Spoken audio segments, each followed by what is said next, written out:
BRS Congress పార్టీలపై కేంద్ర మంత్రి కిషన్ రెడ్డి మరోసారి తీవ్ర స్థాయిలో విరుచుకుపడ్డారు. కేసీఆర్ తెలంగాణను అన్ని రంగాల్లో దోచుకున్నారని ఆరోపణలు చేశారు. గులాబీ పార్టీ ఒక్క సీటు గెలిచినా రాష్ట్రానికి లాభం లేదని ఎద్దేవా చేశారు. కేసీఆర్ పార్టీ కుటుంబ పార్టీ అని ఆగ్రహాన్ని వ్యక్తం చేశారు.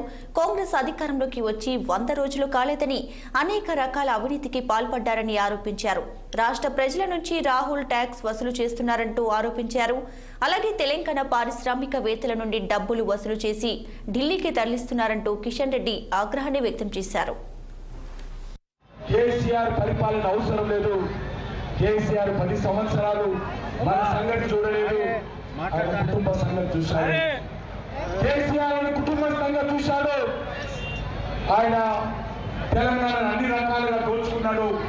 కాబట్టి కేసీఆర్ పార్టీ ఈ రాష్ట్రంలో భవిష్యత్తు లేదు. కేసీఆర్ పార్టీ ఇది నిన్నటి పార్టీ. కేసీఆర్ పార్టీ ఒక సీటు గెలిచినా తెలంగాణకు వచ్చే లాభం లేదు. కేసీఆర్ పార్టీ బీఆర్ఎస్ పార్టీ ఒక సీటు గెలవకపోయినా తెలంగాణకు వచ్చే నష్టం లేదు. ఎందుకంటే కేసీఆర్ కుటుంబం, కేసీఆర్ పార్టీ భూములు దోచుకున్నారు.